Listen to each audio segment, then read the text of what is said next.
দক্ষিণ দিনাজপুর জেলার বুনিয়াদপুরের নারায়ণপুর স্ট্যান্ডে এনবিএসটিসি বাসের নতুন স্টপেজ চালু করা হলো। বিজেপির উদ্যোগে ও স্থানীয় বাসিন্দাদের দীর্ঘদিনের দাবির ভিত্তিতে সোমবার একটি এনবিএসটিসি বাসের মাধ্যমে ফিতা কেটে আনুষ্ঠানিক উদ্বোধন করা হয়। স্থানীয় বাসিন্দা মনির উদ্দিন আহমেদ জানান, এতদিন এনবিএসটিসি বাস এখানে না দাঁড়ানোয় সাধারণ যাত্রীদের সমস্যার সম্মুখীন হতে হতো। নতুন স্টপেজ চালু হওয়ায় এলাকার মানুষের যাতায়াত আরও সহজ হবে।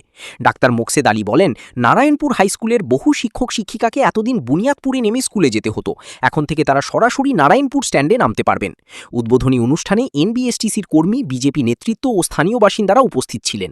তবে এলাকাবাসীর দাবি, যাত্রীদের সুবিধার্থে স্ট্যান্ড সংলগ্ন এলাকায় একটি শৌচালয় নির্মাণ করা হোক। কালকে যে এখানে যে এনবিএসটিসি সরকারি বাসে যে স্টপেজটা বাড়ছে, এটা কি মূলত আগে ছিল এখানে?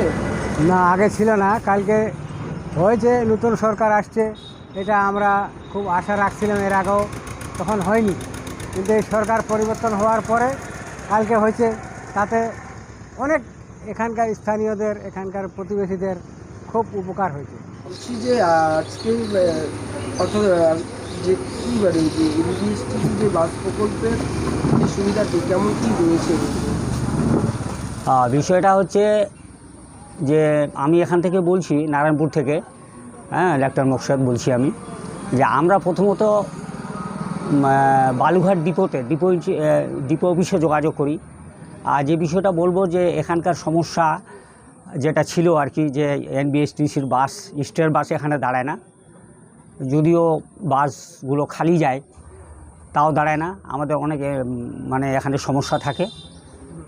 আর মেন বিষয় হচ্ছে, এখানে জনসাধারণ তো আছি আমরা, এখানে একটা উচ্চ মাধ্যমিক স্কুল আছে, শিক্ষকরা আছেন, টিচাররা দূর দূরান্ত থেকে আসেন, ওদের একটি সমস্যা। ওনারা বুনিয়াদপুর ডাইরেক্ট যেতে হয়, আবার বুনিয়াদপুর থেকে ব্যাক করে আসতে হয়। ওনাদের একটা সমস্যা বিশাল। আর আমাদেরও বিভিন্ন কাজে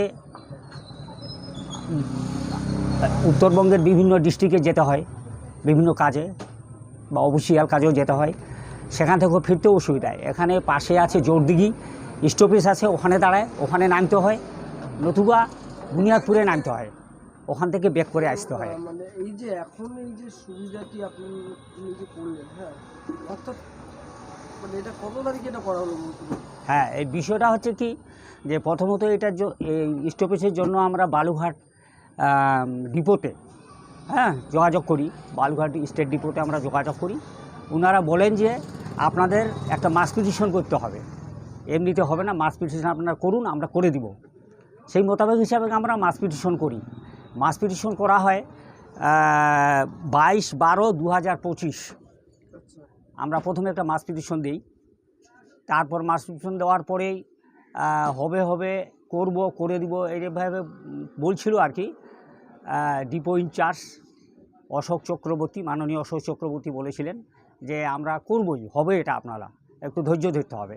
তারপর ডিভিশনাল ম্যানেজার রায়গঞ্জের আছেন, স্টেট ডিভিশনাল ম্যানেজার, উনিও বলেছিলেন, কথা দিয়েছিলেন আমরা করবই, হবে আপনাদেরটা। এইভাবে করতে করতে কিছুদিনের মধ্যে আবার ইলেকশন ডিক্লেয়ার হয়ে যায়। তখন ওনারা বলেন, মাননীয় অশোক চক্রবর্তী বলেন যে এখন তো হয়ে গেল, ইলেকশন ডিক্লেয়ার হয়ে গেল, হ্যাঁ, তো আচ্ছা ঠিক আছে, তো এখন আর হচ্ছে না, এখন করা মুশকিল হয়েছে, ইলেকশনের পর করে দেব। ইলেকশনের পরে আমরা আবার যোগাযোগ করি। ওনারা বললেন এখন তো গভর্নমেন্ট পাল্টে গেল বা অসুবিধা, এখন আপনাদের আবার নতুন করে করতে হবে। নতুন করে আবার 10/6/2026 দেওয়া হলো।